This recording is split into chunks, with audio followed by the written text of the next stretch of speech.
छठ पूजा में क्या होता है? भगवान सूर्य की उपासना होती है, भगवान सूर्य की पूजा होती है।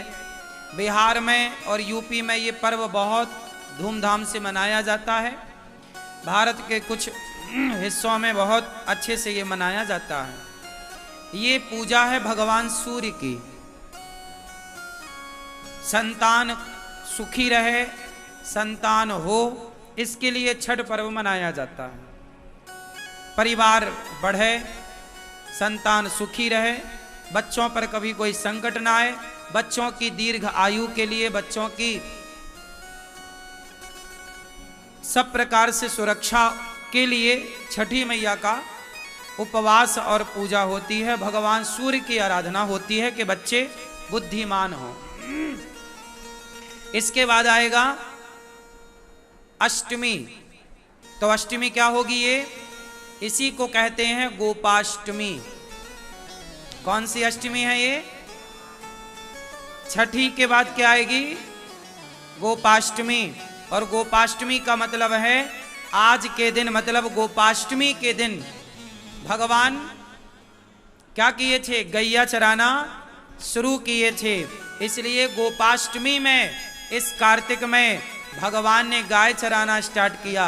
इसलिए गोपाष्टमी और इस कार्तिक के माह में गौदान की भी बड़ी महिमा है। गोपाष्टमी में गाय को चारा, गाय की सेवा, गाय को पूजा, भगवान सब प्रकार से गाय की सेवा करते हैं, आप भी करिए। और गोपाष्टमी के बाद क्या आएगा? नवमी। कौन सी नवमी? बोलो। हाँ हाँ हाँ हाँ, अक्षय नवमी बोलते हैं, आंवला नवमी भी कहते हैं। कौन सी नवमी? इस आंवला नवमी के दिन कहते हैं कि आंवले के पेड़ पर ही भगवान श्रीमन्नारायण का वास होता है आंवला नवमी के दिन। जैसे रविवार को, एकादशी को तुलसी पे भगवान नारायण का वास होता है, उसी दिन, उसी प्रकार आंवला नवमी को अक्षय नवमी भी कहते हैं। इस दिन आंवला दान करने की महिमा है। इस दिन आंवले के पेड़ के नीचे बढ़िया भोजन प्रसादी बना करके वहाँ पाने की, भोजन करने की, भोजन कराने की बड़ी महिमा है। हमें बचपन में याद है, हम लोग, हमारी माँ और हम लोग जाया करते थे खेतों में, जहाँ आंवले का पेड़ होता था, वहीं बढ़िया बनता था प्रसाद, वहीं भोग लगता था, वहीं खाते थे। आंवला भी खाया करो, ये औषधि है। तो अक्षय नवमी कहते हैं, अक्षय नवमी के दिन किया गया कोई भी पुण्य अक्षय फलदायी होता, उसका कभी क्षय नहीं होता। तो आंवले का पेड़ घर में लगाइएगा और आंवले की पूजा करिएगा। देखो हमारे जो त्योहार हैं कितने वैज्ञानिक हैं कि हम लोग पेड़ पौधों की पूजा करते हैं, आंवले के पेड़ की पूजा, ये प्रकृति की पूजा है। फिर आएगी एकादशी। कौन सी एकादशी? हाँ, देव उठनी एकादशी, इसे बड़ी एकादशी भी कहते हैं, बड़ी 11, देव उठनी एकादशी।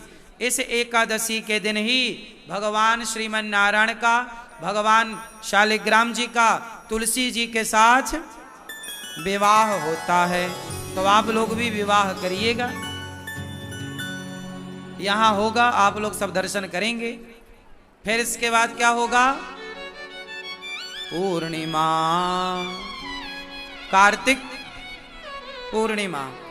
मतलब ये जो कार्तिक का महीना है, सारे इस महीने में सबसे ज्यादा त्योहार होते हैं। हमारे सनातन धर्म में जितने भी महीने हैं, सब महीने एक से बढ़कर एक हैं, पर कार्तिक माह में सबसे ज्यादा त्योहार होते हैं। इसी माह पर दीपावली होती है, इसी माह पर देव उठनी एकादशी होती है, इसी माह में धनतेरस होती है, इसी माह में गोपाष्टमी होती है, इसी माह में अन्नकूट होता है, इसी माह में भाई दूज होती है।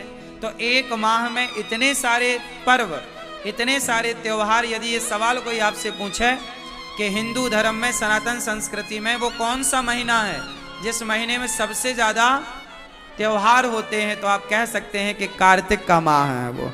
जिसमें सबसे ज्यादा त्योहार होते हैं और सभी त्योहारों की अपनी अपनी विशेषता है, सबकी पुरानी पौराणिक मान्यता है। तो कार्तिक का माह वैसे ही पवित्र है।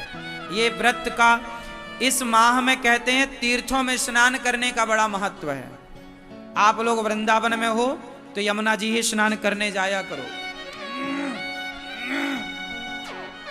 क्यों? कहते हैं कि इस माह में ही एक राक्षस ने वेदों को जल में छिपाया था। कहते हैं कि कार्तिक माह में वेदों का वास जल में होता है। कहाँ होता है? वेदों का वास कहाँ होता है? तीर्थों में, नदियों में। जितने हमारे तीर्थ नदियां हैं, जलाशय हैं, उनमें वेदों का वास होता है। इस महीने में वेद जल में शयन करते हैं, जल में वास करते हैं। तो वेद जब वास करते हैं तो कहते हैं कि जब आप जल में, तीर्थों में स्नान करते हैं तो आपको वेद माता की कृपा प्राप्त होती है और वेद कृपा करते हैं तो आपका ज्ञान बढ़ता है, आपका यश बढ़ता है, आपकी कीर्ति बढ़ती है, आपकी बुद्धि कारगर होती है, मीन्स अच्छी होती है, पवित्र होती है। इस माह में दीप दान करने की भी महिमा है। सब प्रकार से स्नान दान की महिमा बताई जाती है।